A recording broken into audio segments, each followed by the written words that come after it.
রুটিটা আজকে একটু কম হয়ে গেছে, আমার এমনিও তেমন খিদে নেই। আরে না না, তুমি অর্ধেক আমার থেকে নাও। বাবু, তোরা খেলেই আমার পেট ভরে যাবে, খা খা।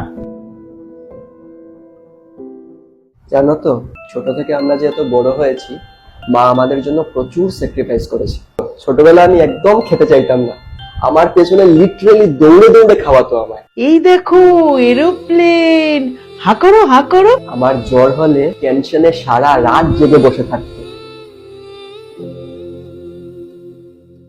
আমি এত বড় হয়ে গেছি, তাও এখনো আমায় আগলে আগলে রাখে।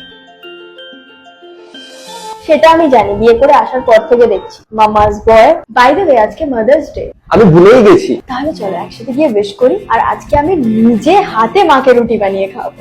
চলো চলো।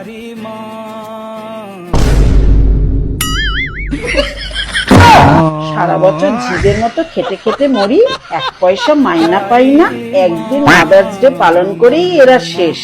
আর সব মায়েদের বলছি, তোমরা যারা এতদিন খাটাখাটনি করে বাচ্চা কাচ্চাদের বড় করে তুলেছো, এবার একটু নিজেদের কথা ভাবো।